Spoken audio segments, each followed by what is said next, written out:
Isang magandang hapon po sa inyong lahat at muli kami po ay nag-iimbita sa inyo na muli kaming samahan ngayong hapong ito sa Hardin ng Panalangin, ang online ministry po ng MIBC Silangan sa pangunguna po ng Pastor Mike Digan at ito po ang inyong lingkod, ang Preacher Lester Yabut kasama po ng Ma'am Sheila and Brother Shem. At kami po ay nagpupuri sa Panginoon dahil tayo po ay nandito muli sa Hardin ng Panalangin at tayo po muli magkakasama-sama sa pananalangin at sa pag-aaral po ng kanyang salita. Batiin po muna natin yung mga nakakasama na po natin ngayong oras na to, no? Ate Beth Akong, magandang hapon po, all the way from Cavite po yan. Ang Sister Helen Ortiz Paras, magandang hapon din po. Ito naman po ay from Isabela. Kasama rin po natin ang Sister Dean Hapitana, all the way from Silangan po yan. Teka, isa-isahin ko ba ito? Hindi ko alam yung iba. Nanay Tuding Severino from Macau. Ayan, magandang hapon po. Salamat po. At muli namin kayo nakasama. Pastor Nel Datur, good afternoon po Pastor. At maraming salamat din po sa pagsama niyo sa amin. Ang Pastor naman, Pastor Datur naman ay from Kawit, Cavite. Ayan. At ayan po, ano, kung kayo po ay mapapadaan, ang aming kahilingan ay mag-leave lang po kayo ng emoji or comment upang mamaya po ay mabati namin kayo sa pagtatapos po ng ating gawain. Nanay Edvi Rivas, magandang hapon po. At kasama rin po natin ngayon ang Sister Doris Santos, magandang hapon po. Salamat po muli sa pagsubaybay sa Hardin ng Panalangin. Tayo po ay magsimula na sa pamamagitan ng isang panalangin. Let us pray. Ama naming banal na nasa langit, purihin po ang inyong pangalan, Panginoon, sapagkat kami patuloy na nakakapagsama-sama upang kami patuloy na makapagpanalangin sa isa't isa. Kaya din, Panginoon, makatunig po ng inyong salita na siya po nagpapalakas ng aming mga buhay at kaluluwa. Maraming salamat, Panginoon. Pagpalain niyo po ang bawat isa na naririto na makikinig at makikinig pa po ng replay. Mamaya, Panginoon, kayo pong humawak sa amin sa gawain ito. Marami pong salamat. At ito aking panalangin sa pangalan po ni Jesus. Amen. Kasama rin po natin Ma'am Joyce Digan. Good afternoon po, Ma'am Joyce. At si Sister Arian May. Magandang hapon din po. Ayan. Tayo po ay magbabasa po muna ng ating mga praises and thanksgivings, maging ilang mga prayer requests at mga kapatiran po ilalapit natin sa Panginoon para po sa pagpapagaling ng kanilang karamdaman. Tayo po ay bumati muna sa mga nagdiwang ng kanilang mga birthdays. Purihin po ang Panginoon sapagkat noong February 4, nagdiwang po ng kanilang kaarawan ng Pastor June Mas at Sister Nanette Corios. February 5 po kahapon, ang Brother Sean Digan ay nagdiwang din po ng kanyang 15th birthday. Ngayong araw pong ito, ang Sister Riela Siapno, ang Pastor Marcelino Lim, ang Sister Meredith Villamiel at si Tita Arlene de la Cruz, sila po ay nagdiriwang ng kanilang mga kaarawan ngayong araw na ito. February 8 naman po, Sister Lina Viernes at ang Pastor June Ortega. February 9, ang pinakamamahal kong tatay na lagi kong example. Tatay Ferdy Abut, siya po ay magdiriwang ng kanyang kaarawan. Kasabay po niya ang Ninang Emmy Formelosa. February 10 naman po, Pastor Richard de Mafelis, ng Ma'am Sylvia Lazaro, at maging sina Sister Mercy Chua, Brother Ethan Orara, at sang Sister Arian May Heterosa ay magdiriwang ng kanilang kaarawan. February 11 man po, Ma'am Rose Padie at ang Sister Pai Agasang. At sa February 12, ang Nanay Lourdes Mercalesia. Ayan. Happy birthday po sa lahat po ng nabanggit at patuloy po kayong pagpalain ng Panginoon. Data ko naman po tayo sa wedding anniversaries, February 7. Preacher Gary and Sister Dang Chua. Ang Preacher Gary po ay sa mga nakakatuwang po natin dito sa Hardin ng Panalangin. Ano po? At patuloy po natin silang ipanalangin. February 8 naman po ang Pastor Greg and Ma'am Len Peralta. Ayan. Advance happy anniversary po sa inyo, Preacher Gary, Sister Dang, at maging kay Pastor Greg and Ma'am Len Peralta. Dadako po tayo sa ating mga praises from Sister Sherilyn Cabaya. Sila po ay nakalipat na sa Baras, Rizal at ongoing po ang kanilang pagpapatayo ng bahay. Alright, praise the Lord. At patuloy po silang ingatan doon sa bago nilang lugar. At Ayan po, sandali lang po. Tingnan po natin dito sa phone. Meron po. At nagpapasalamat po ang Sister Dory Santos sa prayers at sila po ay nakabalik na ng Pilipinas. Amen. At tayo po, panalangin din po natin, Sister Jasmine Sarbito, anak ni Sister Elmay, may sakit. At si Sister Allen, meron din po siyang sakit. Ayan. Alright. At dadako naman po tayo sa ating condolences. Tayo po ay nakikiramay kay Geraldine Wahing Rodolfo at sa kanyang pamilya sa passing po ng kanilang grandfather noong January 27. Pag-pray po natin ang Sister Geraldine at ang kanyang family at sila po ay bigyan ng kapayapaan ng Panginoon. Dadako po tayo sa ating sick brethren and loved ones. Bukod po sa nabanggit natin, patuloy natin ipanalangin ang Nanay Lourdes Mercalesha. Siya po ay may bukol sa leeg. Ang Pastor Ling Pascual from Harvest Baptist Church Antipolo, meron po siyang karamdaman. Siya po ay nahihilo, meron pong sakit sa ulo at masakit po ang kanyang mga joints. So let us pray for Pastor Ling Pascual. Ngayon din po, panalangin po natin si Rihanna Tatuala. Siya po ay 8-month-old baby. Nasa church po ito nung Sunday At nakakaawa po sapagkat yung baby merong severe skin rash. At kailangan po niya ng mga blood test. Kaya panalangin po natin siya maging ang kanilang pinansyal na pangangailangan. Ang Brother Cyril Escobar ay meron din pong katrangkaso nung Sunday at isama po natin siya sa ating prayers. Ayan. Okay, bago po tayo magpatuloy, magandang hapon po. Sister Lady Digan Valdez. Magandang hapon din po kay Sister Carmelita Belen. Si Sister Carmelita Belen, siya po si Carlota Belen. Kaya po nagbago yung kanyang pangalan sapagkat nung ikinasal po sila ay napag-alaman mula po sa kanyang birth certificate na yun po ang nakasulat na pangalan. Kaya po, baka pa nalilito po tayo kung sino po yung binabati natin na Sister Carmelita.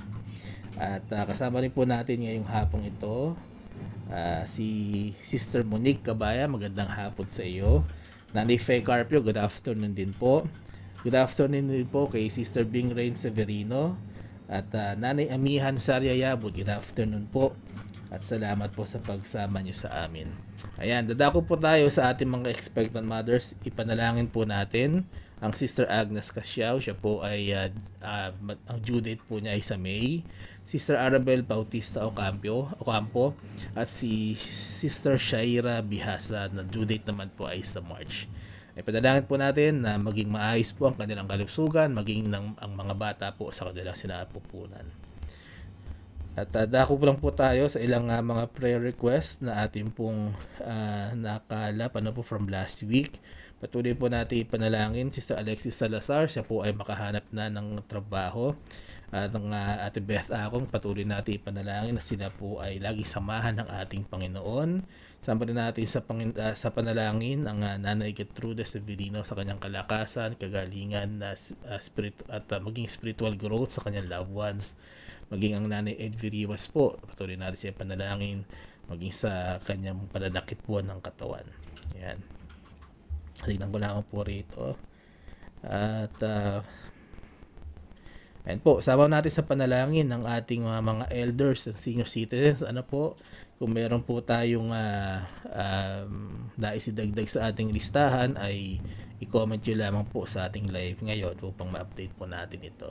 Patuloy natin panalangin Nanay Edvi Rivas, Sister Baby Villamiel, Tatay Ferdy and Nanay Amihan Yabut, Tatay Tony and Nanay Chedeng Chua, Nanay Norma Castillo, Sister Susan Orara, Sister Evelyn Kekep, Sister Linda Gismundo, Preacher Renato and Sister Esther Orhino, Brother Frank and Sister Percy Zapata, Auntie Jovita Digan, Sister Helen Ortiz Paras, Sister Rosa Gutierrez, Nanay Lucia Buenaflor, Sister Doris Santos, Nanay Faye Carpio, ang Nanay Gertrude Severino.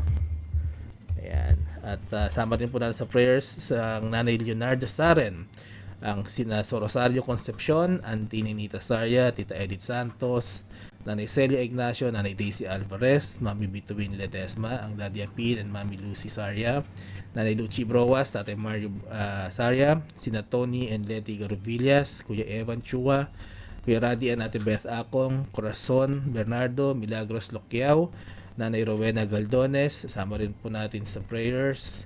Sina Nanay Susan Gloriani, Sister Dory Esiguera, Brother Nick and Sister Lilia Santos, Sister Lourdes Mercalesha, Brother Efren and Sister Lydia Inocencio, maging ang Tatay Nori, Nanay Norma Santos, Cora San Jose, Nengat Dula, Luz Castillo, Lourdes Castillo, Toto Castillo, sama rin po natin si Noemi Morey, Tatay Sonny and Nanay Winnie Crame, Lando and Tess Abilion, Alex and Beth Chua, James and Aggie Armstrong, si Pearly Rivera at si Nanay Berbarda Lopez.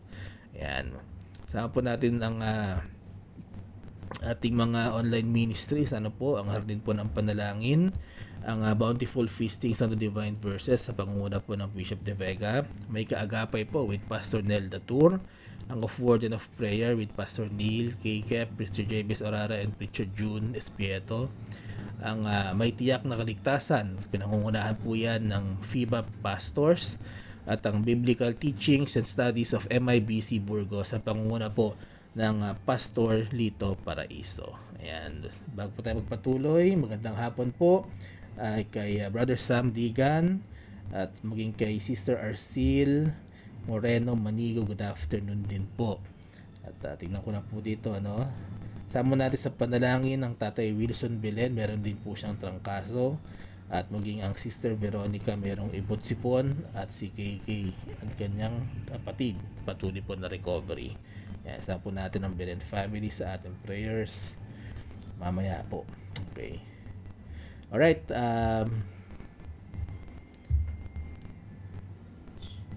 tignan ko lang po, sandali lang po. Alright, tingnan po natin dito from Pastor Nel Datur, Thanksgiving, at salamat po sa panalangin, sabi po dito, at naging successful po ang kanilang evangelistic na gawain sa Barangay Papaya, Nasugbu, Batangas. At salamat din po kina Pastor Mike and Ma'am Joyce. Ayan, praise the Lord po, sa isang matagumpay na gawain para po sa kaligtasan ng mga kaluluwa dyan po sa lugar ng Nasugbu. At patuloy natin panalangin ng Nanay Tudig Severino sa kanyang kalakasan at kagalingan, maging ang kanyang kapatid po na si Philomena Belen. Ayan. Alright. At yan lamang po muna, at tayo po ay magpapatuloy sa ating gawain. Tayo po muna ay makakarinig ng isang tanging bilang.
one who stand by me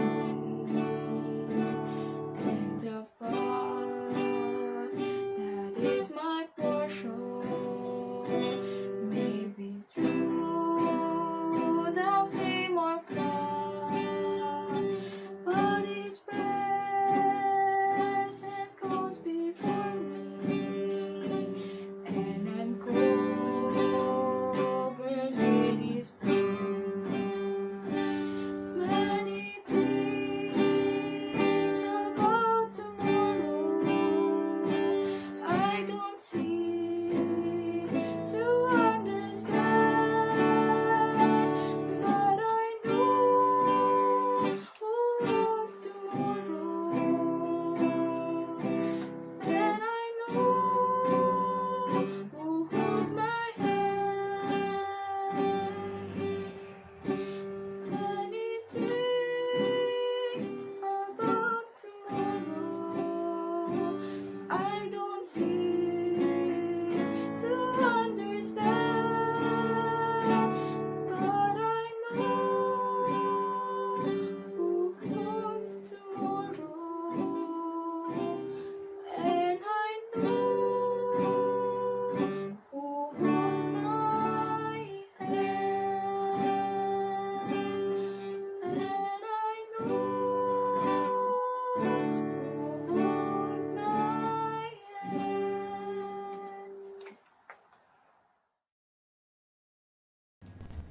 Maraming salamat po kay Sister Veronica Belen sa kanyang tanging bilang, I Know Who Holds Tomorrow. At nagpapasalamat din po tayo sa mga tumugon po sa ating panawagan, sa ating mga instrumentalist and young people. At kung mapapansin nyo naman, medyo baguhan pa sila, pero purihin po ang Panginoon sapagkat kahit ganun pa man, nagagamit po ang kanilang mga talento para sa kanyang kaluwalhatian.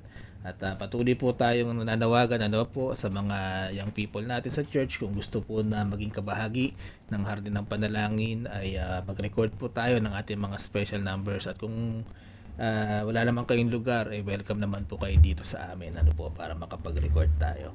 Ayan, muli maraming salamat Sister Veronica Belen, at magandang hapon po kay Sister Rowena Galdones, at nakakasama din po natin siya ngayong hapong ito. At ayan po, tayo po ay dadako na sa pag-aaral po ng ating banal na kasulatan. Please turn your Bibles to the book of 2 Peter. Ayan, the book of 2 Peter, ito po ay malapit na sa dulo. At ang ating chapter ay chapter 3, 2 Peter 3. Ang main text po natin ay kukunin natin from verse 13 to 14. 2 Peter 3:13 to 14. The Bible reads, "Nevertheless, we, according to His promise, look for new heavens and a new earth, wherein dwelleth righteousness. Wherefore, beloved, seeing that ye look for such things, be diligent that ye may be found of Him in peace, without spot, and blameless." Ang title po ng ating devotion is A Decision to be Diligent. A decision to be diligent. Let us pray at tayo po humingi ng gabay sa Panginoon. Ang maraming Diyos na banal, maraming salamat Panginoon sa inyong salita na patuloy na nagpapalakas sa amin.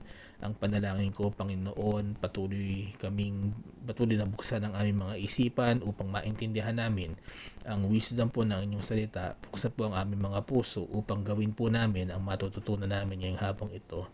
Dalangin ko Panginoon na ako po ang inyong lingkod ay patuloy niyong itatago sa inyong likuran, sapagkat ang dapat na marinig po ng bawat isa ay ang inyong tinig, ang inyong mensahe, hindi po ang aking mga pagkukulang. Maraming salamat Panginoon, patuloy niyo kaming gabayan sa pag-aaral po ng inyong salita. Ito ang aking panalangin sa pangalan po ni Jesus. Amen at amen. Okay. Alright, a decision to be diligent. Okay, at balikan na po natin agad ng yung ating main text. Kung titingnan po natin yung 2 Peter chapter 3, ang kabuuan po nito, ang konteksto po nito ay si Peter, ay ang kanyang kausap dito ay ang mga Christians na naghihintay po na makabalik ang ating Panginoong Hesukristo, sapagkat mayroong pangako, sabi nga na ang ating Panginoon ay muling babalik. At ina-address po niya mga Christians dito nung kanyang kapanahunan tungkol sa ano dapat nating gawin habang naghihintay tayo sa pagbabalik ng ating Panginoon. Kung ito po ay sinulat para sa audience na sa kanyang kapanahunan, lalo na pong mas applicable ito sa panahon natin kung saan tayo po ay nabubuhay na sa sinasabi nga po natin ng mga huling araw na at malapit na nga po ang pagdating ng ating Panginoong Hesukristo. At habang tayo po naghihintay, sabi po sa verse 13, ang sabi po ni Apostol Pedro, ang mission, ang goal po ng bawat mananampalataya is that pagbalik po ng ating Panginoong Hesukristo, sana masumpungan niya tayo. Ang sabi po rito, in peace, without spot, and blameless. Ayan po ang magiging topic ng ating meditation this afternoon. Please turn your Bibles to the book of Numbers. Punta po tayo sa Old Testament at Numbers 28, 1 to 3. Ang sabi po dito, and the Lord spake unto Moses, saying, command the children of Israel, and say unto them, my offering and my bread for my sacrifice is made by fire, for a sweet savour unto me shall ye observe to offer unto me in their due season. And thou shalt say unto them, this is the offering made by fire, which ye shall offer unto the Lord. 2 lambs of the first year, without spot, day by day, for a continual burnt offering. Ang binasa po natin ay yung excerpt lang po, isa, kasi mahaba po ito At pinapaliwanag ng Panginoon ang kanyang utos tungkol sa mga offerings sa bayan ng Israel doon po sa Old Testament. At kaya po natin binalikan ito kasi yung sinasabi po ng Apostol Pedro na tayo magsumpungan na nasa kapayapaan na without spot and blameless. Gusto lang po nating tingnan ano bang ibig sabihin nito na without spot and blameless. At mababasa nga po natin at makikita nga po natin doon sa binasa natin na ang offering po na tinatanggap lang ng ating Panginoong Diyos ay yung mga hayop na without spot, sabi rito. At pagka binasa nyo nga po yung buong chapter na may makikita natin dito na without blemish. So, it's an instruction for the children of Israel kung paano sila magpe-prepare ng offerings for burnt offering, for sin offering, meat offering. Marami po yan At isa lang naman po ang tema rito na makikita natin at mapapansin natin sa karamihan po ng offerings, ang instruction po ng ating Panginoong Diyos, ang kanya lamang pong tatanggapin ay yung mga hayop na sinasabi dito na without spot and without blemish. In other words, masasabi natin na ang ina-accept lamang ng Panginoon na offering ay yung mga perfect, yung walang spot, walang dungis, 'di ba? Walang karungisan. Kaya ito po ay masasabi natin na perfect offerings. And there's another reason why. Kasi po, yung practice po nito ng Old Testament sa bayan ng Israel, ito po ay sinasabi nating foreshadowing ng ating salvation naman dito pagdating ng ating Panginoong Jesucristo dito sa lupa. Ito yung nga po yung magiging prueba natin na only Jesus Christ can save us and not ourselves. Kasi siya lang naman po ang nabuhay dito ng sinless, walang kasalanan. Tayo, pagkapanganak pa lang natin, namana na natin agad yung kasalanan ng ating mga forefathers, nagsimula pa po kay Adam. So, siya po lamang ang acceptable sa Panginoon bilang sacrifice and offering para po sa kapatawaran po ng ating mga kasalanan sapagkat siya lamang po ang masasabi nating perfect. Yun nga po ang foreshadowing na sinasabi na ginawa ng mga Israelita sa kanilang pag-o-offer. Ang offering po nila kasi sin offering, burnt offering, yan po ay para sa kapatawaran po ng kasalanan At dito na nga po, kaya hindi na po natin ginagawa yan ngayon sapagkat si Kristo na nga po ang naging ultimate sacrifice at wala na po tayong kailangan na i-offer pa sapagkat siya na ang naging offering for us. Pero bakit sinasabi ng Apostol Pedro that we should be found perfect, blameless, and without spot pagbalik ni Kristo? Yan po ay makikita natin sa Romans 12:1. Ayan, sa book of Romans. Sa New Testament po ito.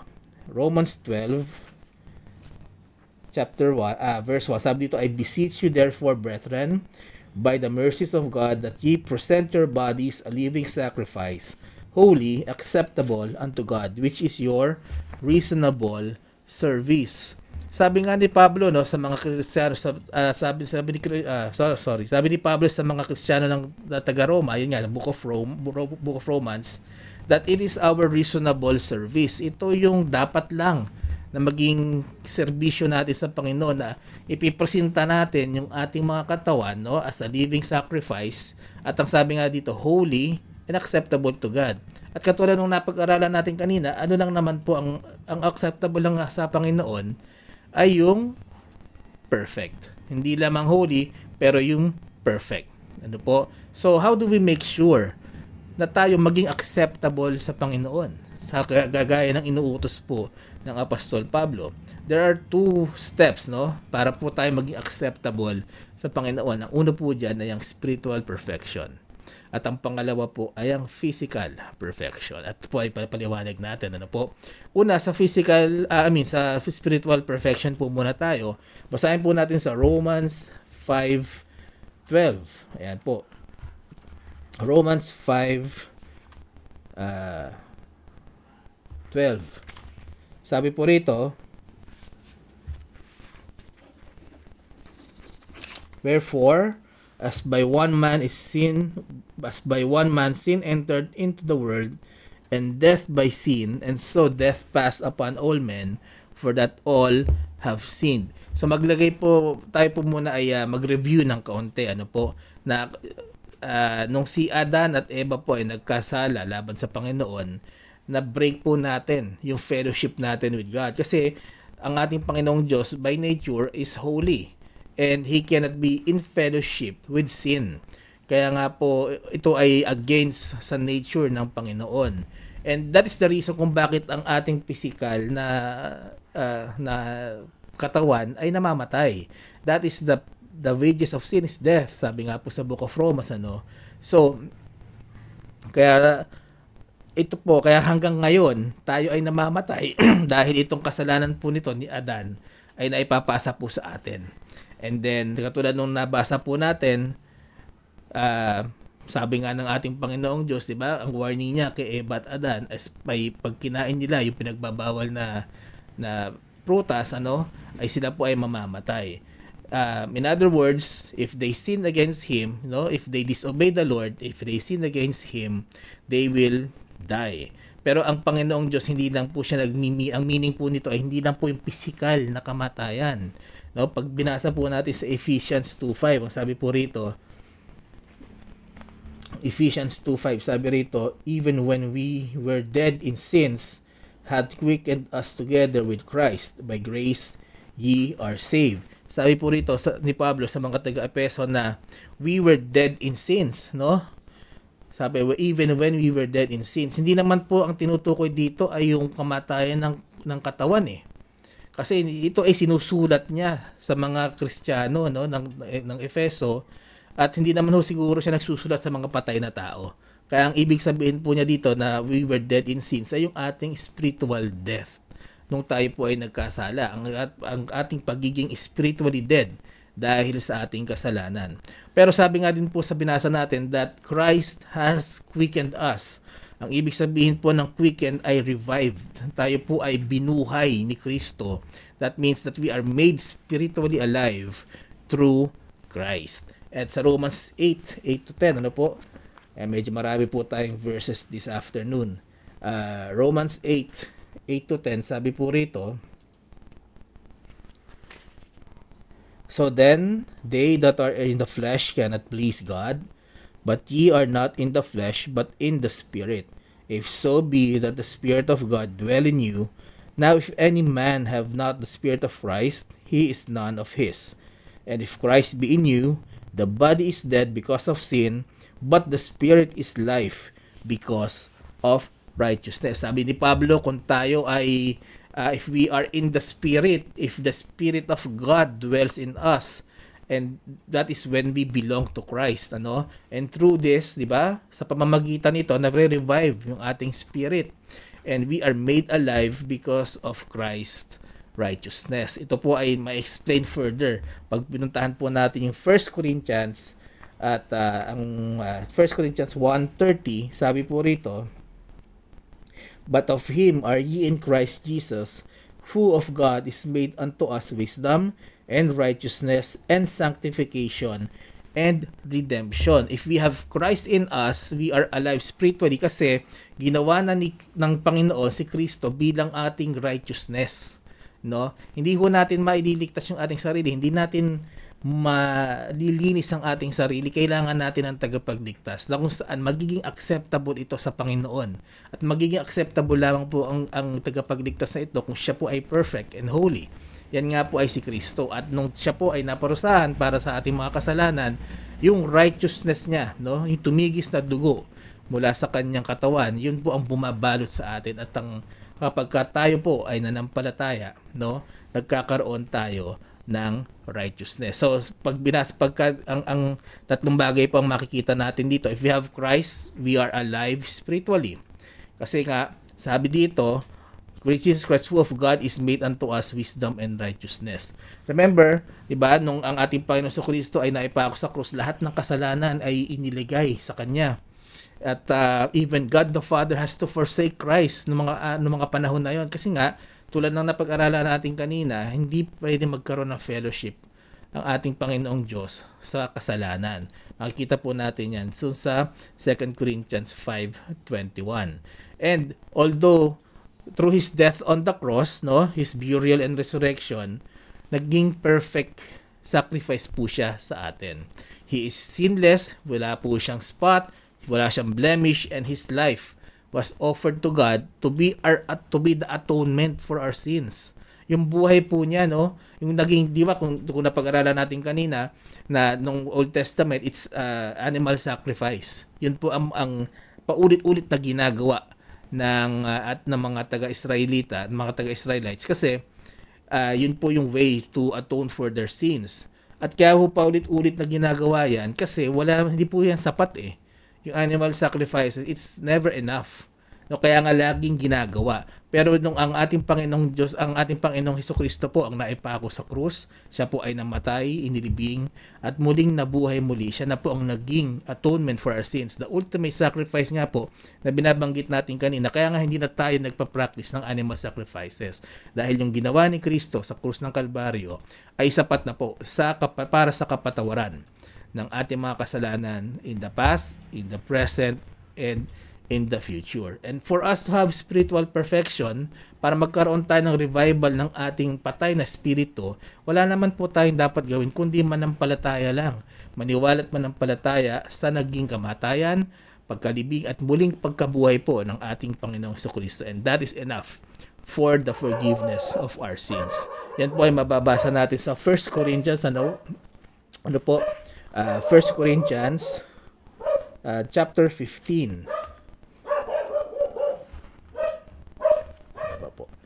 1 Corinthians 15, 1-2. Sabi rito, moreover, brethren, I declare unto you the gospel which I preach unto you, which also ye have received, and wherein ye stand, by which also ye are saved, if ye keep in memory what I preach unto you, unless ye have believed in vain. At pag binasa niyo po yung kasunod po niyan, yan nga po yung ini-explain ni Pablo kung ano yung gospel of Christ, which is His death, burial, and resurrection. So, believe the gospel of Christ for our salvation, para po sa ating kaligtasan.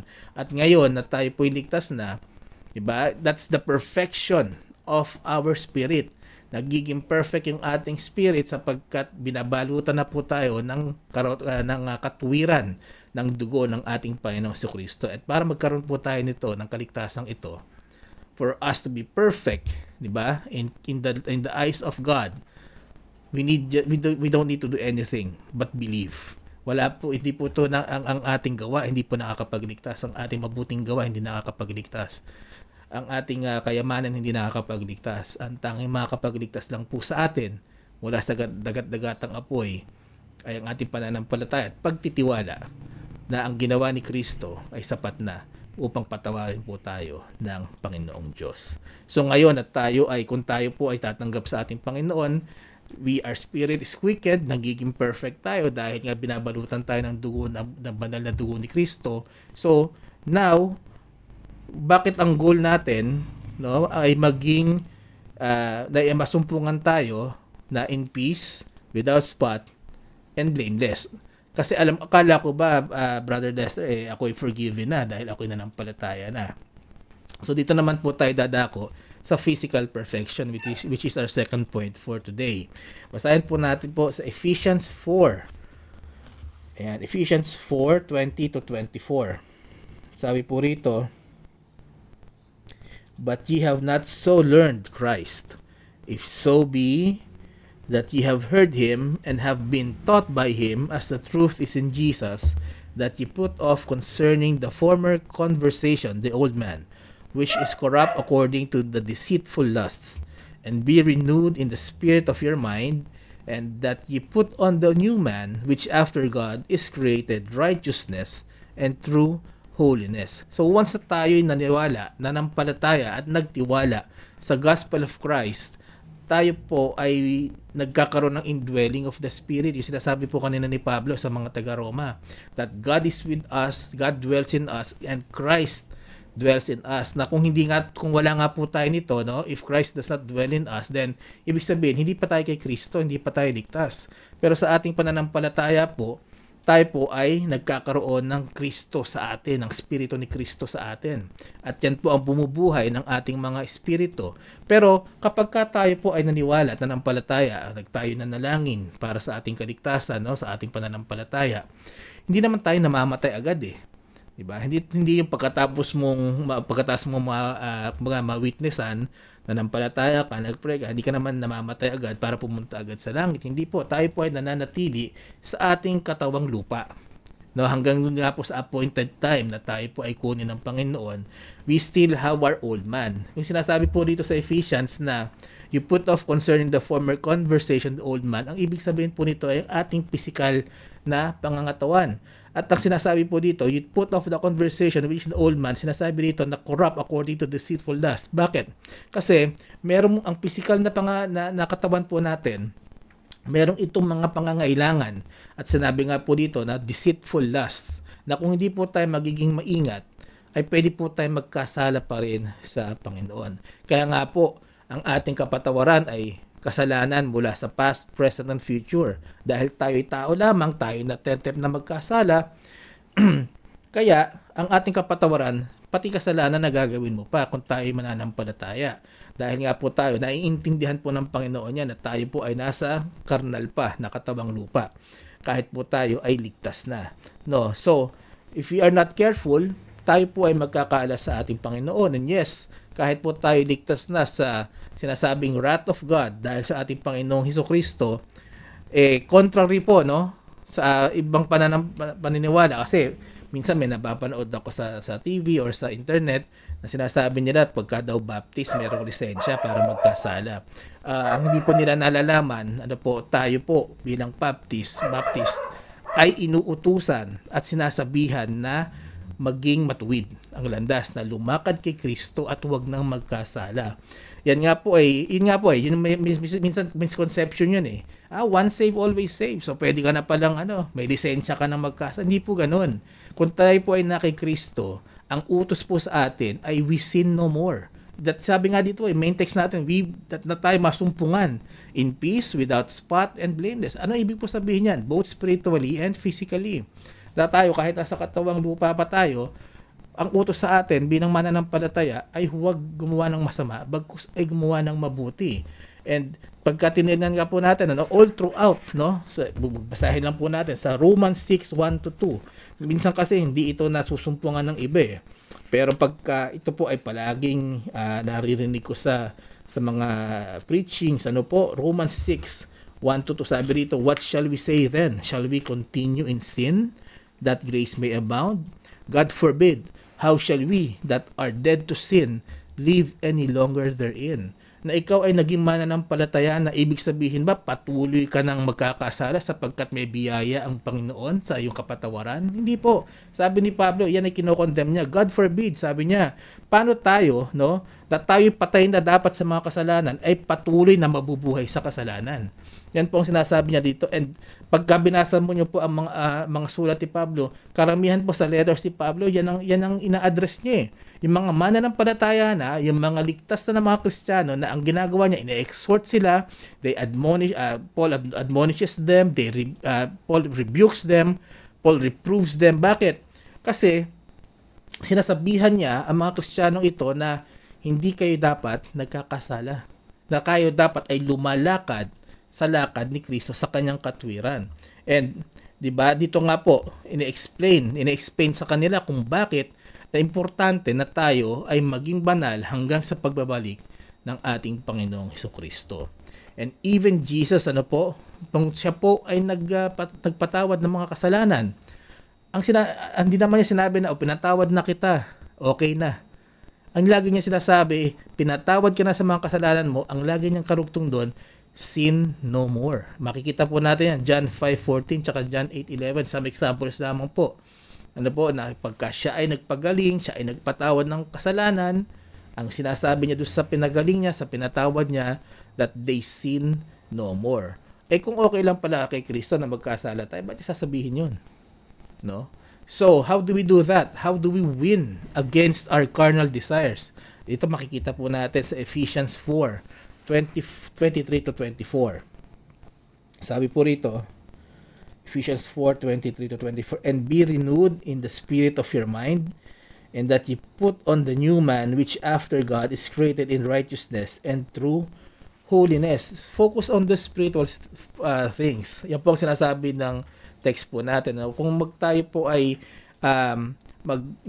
if we put on the new man that is created in righteousness and true holiness, ang ibig sabihin po nito, una, we focus on spiritual things rather than carnal things. We need to have that desire to know God more. We have to learn about the righteousness of God and ano yung mga bagay na banal para sa kanya, ano yung mga bagay na karumal-dumal sa kanyang paningin, and of course we follow kung ano yung dapat na mga gawa na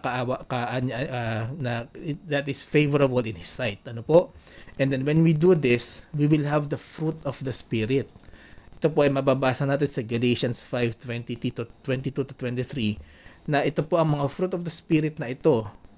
If we walk in the Spirit, if we put on the new man, ito yung mga traits na magkakaroon po tayo, and that is ito po yung makakatulong sa atin na tayo po ilumakad sa liwanag ng ating Panginoon. Itong fruit of the Spirit na to, these also are the traits na pagtutulong sa atin para mag-mature tayo bilang mananampalataya.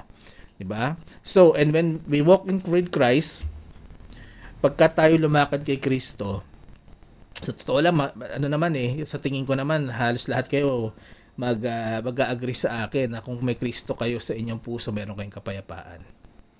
Kahit anong problema dumating sa atin, alam natin meron tayong tagapagligtas, alam natin meron tayong buhay na Diyos, meron tayong Panginoon na dapat lamang na magbigay sa atin ng kapayapaan. At kung tayo nga ay lalakad kasama niya, hindi lang yung layo ay ligtas spiritually, hindi, dapat tayo habang naghihintay sa kanyang pagbabalik, lumalakad din tayo sa kanyang katwiran, then we will be without spot and blameless.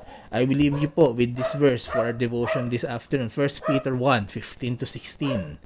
1 Peter 1:15-16, sabi po rito, but as He which had called you is holy, so be ye holy in all manner of conversation, because it is written, be ye holy, for I am holy. Ang sabi ng ating Panginoong Jesucristo, be perfect because your Father in heaven is perfect. Yan po ang panawagan. Yan po ang goal ng bawat mananampalataya habang tayo po ay naghihintay sa muling pagbabalik ng ating Panginoong Jesucristo. Sa mga kapatid, our goal as Christians is to be diligent to walk in the righteousness of Christ and do not depart from it until He returns. Yan po. Sana po ay naging pagpapala ang ating short devotion this afternoon.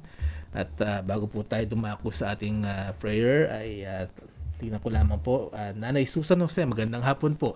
At salamat po sa pagsama niyo sa amin. At kasama rin po natin Ma'am Adora Padua, good afternoon po. Ma'am Baby Villamiel, good afternoon din po. At tingnan ko lang po kung meron pa. Preacher Ronald Espiat Ogdason po, Preacher. Salamat po sa pagsama sa Hardin ng Panalangin. Ayan. Sige po. At please continue to be with us as we pray. Okay. Magandang hapon din po kay Nanay Lydia Inocencio. Okay, check ko lang sa Messenger. Kasi hindi rin po nag-a-appear palagi dito sa Facebook.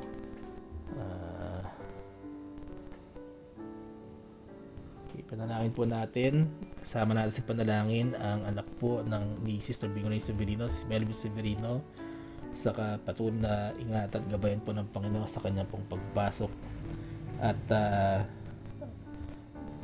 si JL po na merong sipuan at ang kanyang business at ang nanay Tuding. Ayan.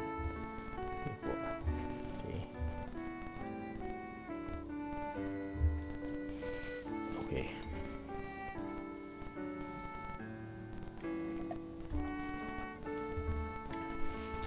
Samahan niyo po ako sa panalangin. Let us pray. Maraming banal na nasa langit. Maraming salamat po sa narinig naming salita, sa pagpapaalala niyo sa amin, Panginoon, na hindi po na ibig sabihin kami po ay ligtas na kami po ay hindi na mapupunta sa impyerno, ay wala na po kaming gagawin. Opo, ang kaligtasan po namin ay hindi sa aming gawa. Ang kaligtasan po namin ay hindi dahil sa aming kayamanan. Wala po kaming magagawa sa aming kaligtasan, kundi ang manampalataya lamang sa aming Panginoon Kristo. Ngunit hindi po natatapos doon ang kaligtasan, sapagkat ang tunay po na ligtas ay merong utos po na binibigay rito na maging banal, sapagkat ang aming Ama sa langit ay banal. Napilitin namin, Panginoon, na lumakad sa inyong katuwiran habang kami po ay naghihintay sa inyong pagbabalik. Tulungan niyo po, Panginoon, bawat isa. Una po ang panalangin ko, ang aming mga mahal sa buhay na hindi pa nakakilala sa inyo, Panginoon, ay masumpungan po kayo, makilala po kayo at tanggapin po ang inyong anak bilang Panginoon at tagapagligtas, at sa Kanya lamang po magtiwala sa kanilang para sa kanilang kaligtasan. At sa kanila at sa pagkatapos po na sila ay maligtas, sila po ay lumakad sa inyong katwiran, Panginoon. Kami po ay tulungan nyo bilang mananampalataya na patuloy na maalala ang inyong utos na ito, na pinag-uutos ito, at masumpungan nyo kami, Panginoon, na kami po ay naglilingkod sa inyo, na kami po ay that we are doing our best, O Lord, to walk in your light and not to walk in sin. Maraming salamat, Panginoon. Purihin po ang inyong banal na pangalan sa inyong salita na aming napag-aralan ngayong hapon ito. Maraming salamat, Panginoon, at pinupuri ka namin sa mga tao na nabanggit kanina na nagdidiwang po ng kanilang kaarawan at magdidiwang ng kanilang kaarawan. Kayo po ang patuloy na humawak sa kanilang buhay. Pagpalain niyo po sila. Init, Panginoon, sa mga nagdiriwang po ng kanilang wedding anniversaries. Patuloy po pagpalain ang pagsasamang ito, Panginoon. Mag-i-example po sila sa aming young people at patuloy yung pagbuklori ng kanilang pagmamahalan. Salamat, Panginoon, sa mga answered prayers. Salamat, Panginoon, sa patuloy niyong pag-iingat sa amin, sa pagpapagaling niyo sa amin, Panginoon, at sa pagiging faithful niyo sa amin, Panginoon, sapagkat kami po ay hindi karapat-dapat, ngunit patuloy kayo, Panginoon, na nagiging tapat sa amin. Maraming salamat po at patuloy namin pinupuri ang inyong pangalan. Salamat kami po, Panginoon, ay nilalapit namin ang Sister Geraldine Wahing Rodolfo at kanyang pamilya, at bigyan niyo po sila ng kapayapaan, bigyan niyo po sila ng peace and comfort sa pagpanaw po ng kanilang lolo noong January 27. Dalangin din namin, Panginoon, ang aming mga kapatid na may sakit. Patuloy niyo pong hawakan sina Dory Grifalda at Cornelio Grifalda sa kanilang mga kalusugan, karamdaman. Si Mary Ribamonte, Panginoon, sa kanyang karamdaman, siya po ay inyong pagalingin. Maging ang Tatay Wilson Belen, meron po siyang trangkaso. Ang Sister Veronica may ubot sipon, at patuloy niyong bigyan ng recovery si Kay at ang kanyang kapatid. Dalangin din namin, Panginoon, na pagalingin niyo po ang Belen family sa kanilang karamdaman. Patuloy namin nilalapit si Ana Pulido na may goiter problem, at ang dalangin namin ay speedy recovery para kay Gay Castillo Doctor, kay Azariah Chua, kay Carsen Castillo, kay Liza Rojas, kay Norma Castillo, kay EJ Mariano, Panginoon. Dalangin din namin na patuloy niyong hawakan si Angelina Quitoriano na na-stroke, At si Mrs. Jean Santos na mayroong chills and fever. Dalangin din namin ang full recovery ng Sister Dang at bigyan niya po siya ng daily strength. Maging ang recovery po ni Alex Chua at ni Pastor Walter Santos. Patuloy namin nilalapit ang Ma'am Adel Mabalot na may osteoarthritis, siya po ay niya pagalingin. Si Gian Paldeng sa kanyang complete recovery at si Tatay Ansari, siya po yung pagalingin sa kanyang stroke. Dalangin namin ang complete recovery ni Francesca Audrey Abad, ang Ima Zeni Paras na may high blood pressure ay niyo pong patuloy na hawakan. Ang Pastor Fred Silaw, Panginoon, na mayroong heart disease and high blood pressure, siya po ay inyong pagalingin. Dalangin namin ang health condition ni Cristina Martinez at ang asawa po ni Mapi Antonia na stroke, sila po ay huwag niyong kalimutan at sila po ay inyong hawakan. Dalangin namin, Panginoon, ang mga baby Villamel, ang kanyang mga pinapadalangin na si Laila Go, pagaling niyo po siya sa kanyang kidney stone, si Nanay Faye Carpio and Ma'am Mercy Zapata sa kanyang mga braso, at maging si Salvacion Vargas, sila po ay inyong pagalingin.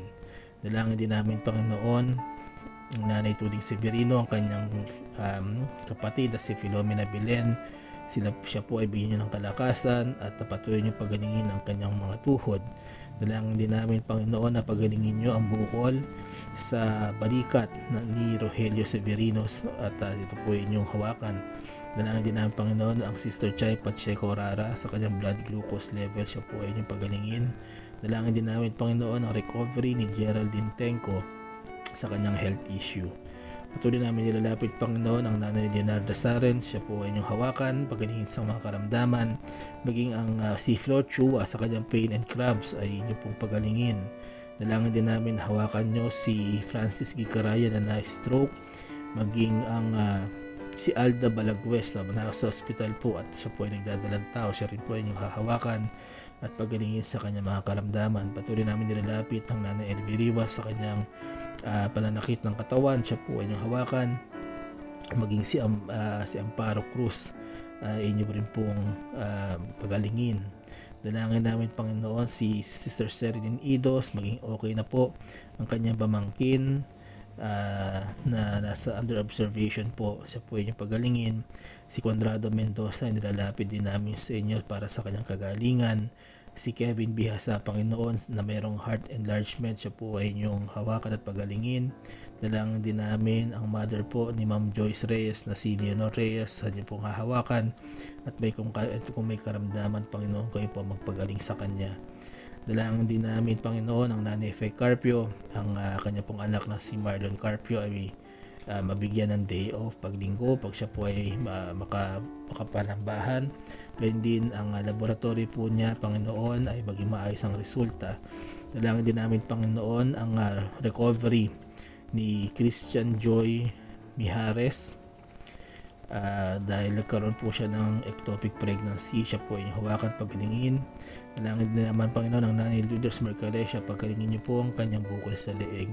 At ang Pastor Ling Pascual, siya po ay may karamdaman, Panginoon, kayo po magpalat magpagaling po sa kanya. Dalangin din namin, Panginoon, si Rihanna Tatuala na meron pong skin rash at kayo po magbigay ng pinansyal na pangangailangan upang magawa po mga blood test na nakakailanganin. Dalangin din namin, Panginoon, ang anak ng Sister Elmi na si Jasmine Servito na mayroong sakit, siya po ay pagalingin. Si Allen Mabansag po, siya rin po ay may sakit, siya rin po ay yung pagalingin. Maging ang Brother Cyril Escobar na mayroong trangkaso, siya po ay inyong hawakan at pagalingin. Dalangin namin, Panginoon, ang mga kapatiran namin na mayroong malulubhang sakit, si June Santos na nagdadialysis, si M. Reyes, si Corazon San Jose, si Jaisel Juarez, Amparo Cruz, si Mary Ribamante, si Julita Ericeralde at si Dore Jade Borja na may mga cancer. Sila po ay inyong kaawaan at pagalingin. Maging si na Efren Inocencio, si Berbarda Lopez, si Perly Scott, si Frank Hardin na mayroong mga komplikasyon po ng diabetes. Sila po ay huwag niyong kalimutan, sila po ay inyong pagalingin. At ang mga nabanggit po, kayo po magbigay ng kanilang pinansyal na pangangailangan para po sa mga expenses nila sa kanila pong medication. Dalangin din namin, Panginoon, ng mga expectant mothers na nabanggit namin kanina, kayo po magbigay ng maayos na kalusugan sa both mother and babies, Panginoon, at sila po ay inyong hawakan hanggang sa kanila pong delivery. Maging maayos ang kanila pong delivery. Dalangin namin, Panginoon, ang mga prayer request ng mga kapatiran. Dalangin ko sina Grace, Mercy, and Faith, ang mga anak po ng Preacher Gary Chua at Sister Dang, sa kanila pong mga endeavors at pag-aaral. Sila po bigay ng wisdom, knowledge, and understanding. At dalangin ko rin, Panginoon, ang Preacher Gary and Sister Dang, patuloy niyo po silang bigyan ng kalakasan at makita niyo rin po ang kanilang pagtatapat sa inyong gawain. At kung meron po silang mga nadalang mga karamdaman o problema, Panginoon, kaya tulungan niyo po sila, ang kanyang pamilya. Dalangin ko rin po ang kanilang Philippine and Taiwan trips. Alam ko po na ito po ay kanilang heart's desire. Kaya rin po magbigay ng kanilang pinansyal na pangangailangan para dito, at magamit din po, Panginoon, ang trips na ito for evangelism, O Lord. Patuloy namin nilalapit ang anak ni Yan, ang apo ni Yan Uy Liwa Magsarvik para sa continuous health and growth. Maging si Emily Youth na bigyan niyo po ng kalakasan. Maging si Christine and Cathy Vu, bigyan niyo po ng strength and guidance and provision para sa buong pamilya. Dalangin namin, Panginoon, ng mga nawalan po ng pagkakakitaan ay bigyan na po ng provisions ang kanilang families hanggang sila po ay makakita ng bagong mapapasukan. Dalangin namin, Panginoon, ang Wilson family, bigyan niyo po sila ng protection and good health, ang pamilya pong ito. Dalangin namin, Panginoon, si Shem, bigyan niyo po siyang patuloy ng physical strength, good health, and spiritual growth and maturity. Ang Ma'am Sheila, Panginoon, patuloy niyo siyang bigyan ng guidance, Panginoon, sa pagiging katuwang po ng inyong lingkod, hindi lamang po dito sa bahay, kundi maging sa inyong pong gawain, Panginoon. Dalangin ko rin, Panginoon, patuloy niyo akong bigyan ng kalakasan and wisdom sa aking pangunguna, sa aking pamilya, sa aking trabaho, Panginoon, at sa mga gawain po na ipinagkatiwala niyo po sa amin. Pribilehyo po, Panginoon, na makapaglingkod sa inyo. Nawa hindi mawala sa aking isipan na this is something that is only a privilege, Panginoon, na nagpapasalamat kami sa pagkakataong ito. Dalangin namin, Panginoon, ng Brother Robert Soriano sa kanilang pag-aayos po ng petition paper sa US.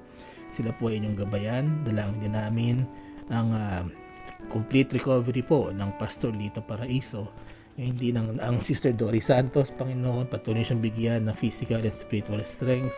Patuloy niyong hawakan si Maricel Peña Quiambao. Bigyan niyo po ng maayos na kalusugan ng kanyang pamilya at mga mahal sa buhay. Dalangin namin ang Godin family sa kanilang mga pangangailangan, Panginoon. Kayo po ang mag-provide nito. Maging ang spiritual life and studies po ng Brother Sam, Sister Milka, and Brother Sean. At patuloy niyo pong ingatan ang Deacon family sa kanila pong mga pinupuntahan, Panginoon. Please keep them safe, O Lord. Dalangin ko rin, Panginoon, si Sister Malula, ang kanyang family members, bigyan niyo po ng spiritual growth and protection, at makapaglingkod po ang lahat ng kanilang mahal sa buhay sa inyo. Dalangin ko rin, Panginoon, good health and family healing para kay Mercy Castro, maging ang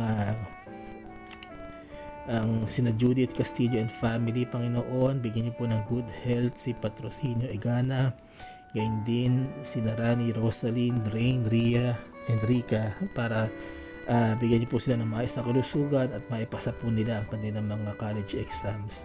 Dalangin namin, Panginoon, ang Ma'am Jenny Rapista at ang Pastor Gerald Rapista sa kanilang gawain po dyan sa Lawaan Antique. Kayo po magpala rito, magpalago ng inyong gawain sa lugar po na iyan.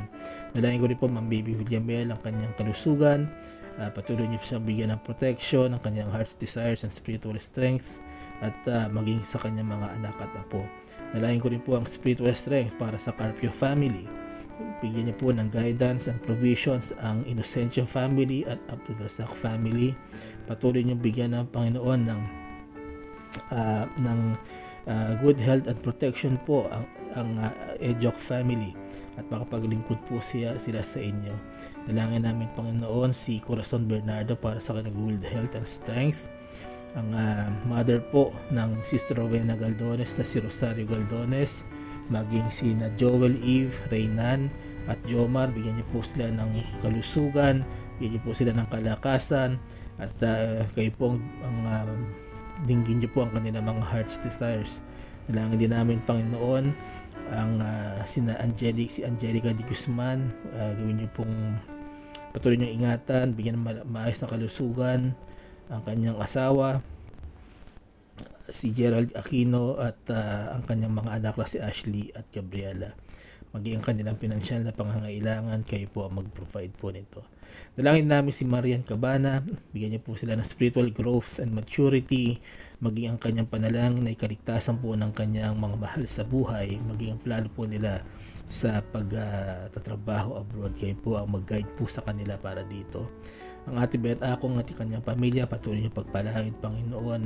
Ang kanila pong dalangin ay patuloy nilang maramdaman ang inyong presensya, O Lord. Huwag niyo po silang iiwanan, Panginoon. Gayon din ang Nanay Gertrude Severino, bigyan niyo po siya ng kalakasan at kagalingan at spiritual growth po para sa kanyang mga mahal sa buhay.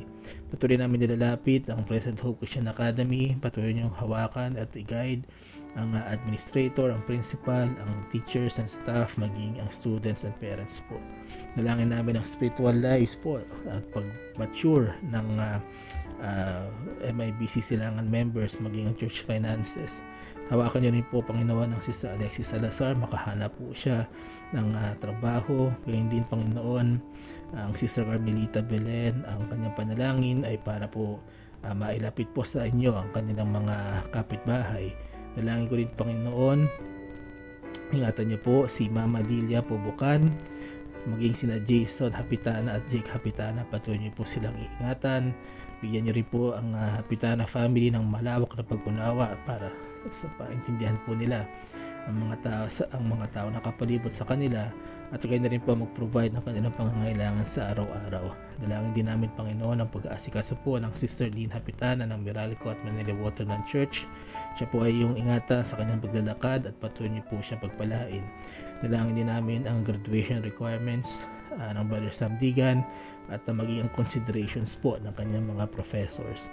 Dalangin ko, Panginoon, ang nilalapit ni Bingrin Severino, kanyang mga mahal sa buhay, kanyang anak na si Melvin Severino. Sila po ay inyong pagkaingatan sa kanila pong pagpasok sa trabaho at patuloy niyong maggabayan, at panalangin namin na pagalingin niyo rin po si JL at patuloy niyong hawakan ang kanila pong business at bigyan ng kalakasan ang Nanay Tuding. Dalangin ko, Panginoon, ang mga elders and senior citizens po na nabanggit namin kanina, sila po ay inyong palakasin, pagalingin sa mga karamdaman, tanggalin po ang mga sakit na kanilang nararamdaman, at kayo po magbigay ng provisions po at kanilang pangangailangan sa araw-araw. Maging ang mga nabanggit po na online services kanina, Panginoon, maging ang mga nag-online service na hindi ko nabanggit, kayo po magpala sa mga taong nangunguna nito, kayo po magbigay ng karunungan sa mga nangangaral po ng inyong salita, kayo po magbigay ng provisions po upang patuloy na masustain po ang ganitong klase mga gawain. Dalangin ko rin, Panginoon, na lahat po ng nanonood ngayon, maging manonood ng replay, dinggin niyo po ang kanilang personal prayer request, ang kanilang pong mga heart's desires, at patuloy po ninyo pagpalain ang ministry ng Hardin ng Panalangin. Makatulong po sa nawa ito para sa kanilang spiritual growth. Maraming salamat, Panginoon. Ito ang aking panalangin sa pangalan ng aming Panginoong Jesus. Amen at amen. Amen. Maraming salamat po at patuloy nyo kaming sinamahan hanggang po sa tayo makatapos ng ating pananalangin. We really appreciate that po. At tayo po ngayon ay dadako na sa pagbati po ng ating mga nakasama sa hapong ito. Ayan. Tingnan po natin ang ating listahan. Okay. Ayan. Maraming salamat po sa muli niyong pagsama sa amin sa Hardin ng Panalangin, ang Digan family, of course ang Pastor Mike and Ma'am Joyce and the children. Ate Beth Akong, good afternoon po. Salamat po sa patuloy niyong pagsama sa amin sa Hardin ng Panalangin. Nakasama rin po natin ang Sister Lynn Hapitana at ang Sister Helen Ortiz Paras. Magandang hapon po. Ang Nanay Tuding Severino, good afternoon po. Pastor Nelda Tour, good afternoon din po. At congratulations po muli sa success ng inyong pong evangelism dyan po sa lugar ng Batangas. Nakasama rin po natin ang Nanay Doris Santos, Nanay Elvie Rivas, magandang hapon po. Our Sister Arian May, advance happy birthday muli sa iyo. Nakasama rin natin Sister Carmelita Belen, ang Nanay Faye Carpio, good afternoon din po. Sister Lady Digan Valdez, magandang hapon po. At sama rin natin si Sister Monique Cabaya, ang Sister Bingrain Severino, magandang hapon po. Nanay Amihan Yabut, good afternoon po at advance happy birthday kay tatay kung nanonood man siya at makikikain po kami dyan. Nakasama rin po natin si Sister Arcil Moreno Manigo, good afternoon po. Ang Brother Alexander Mabansag, good afternoon Brother Alexander. At nakasama rin po natin Sister Rowena Galdones, magandang hapon po. Ang Nanay Susan Jose, magandang hapon po. Ang Preacher Ronald Esbieto, good afternoon Preacher. At pagka ako po ay nagising ng maaga, I promise. Ako naman po ang manonood sa Of Word and of Prayer. Ma'am Baby Villamiel, good afternoon po. Patuloy po kayo na ingatan ng Panginoon. Maging inyong mga kasama. Gayun din ang Nanay Lydia Inocencio, good afternoon din po. Ma'am Adora Padua, magandang hapon po. At regards din po kay Pastor Padua. At kasama rin po natin ang Nanay Lourdes Mercalesha, good afternoon po. Patuloy po kayong magpagaling. Ang Pastor Lito Paraiso, good afternoon po Pastor. At salamat po at patuloy namin ipapanalangin ang inyong pong recovery. At nakasama rin po natin ngayong hapong ito si Brother Cyril Escobar. Brother Cyril, ikaw ay pagalingin ng Panginoon sa iyong trangkaso. Ayun po, paumanhin po kung meron po akong mga hindi nabanggit, na nakasama natin ngayong hapong ito. We always encourage you po na mag-leave ng emoji or comment para po mag-appear po ito sa ating live at mailista po ito ni Ma'am Sheila. At magkaroon kami ng maayos na pagbati po sa pagtatapos po ng ating gawain ngayong hapong ito. Alright, maraming pong muli, maraming salamat po. Pasensya na po, wala pang tulog. Muli maraming salamat po sa inyong lahat na nakasama namin ngayong hapon. Ang hardin po ng panalangin ay babalik po sa Thursday sa pangunguna po ng Preacher Gary Chua and Ma'am Dang. Patuloy din po natin ipanalangin ang Chua family sa kanila pong pagmiministeryo sa atin. At bukas po ang midweek service naman po ng MIBC Silangan sa pangunguna ng Pastor Mike Ligan. Muli maraming salamat po. Tayo po ay patuloy na magtiwala lamang sa ating Panginoon. And God bless you all.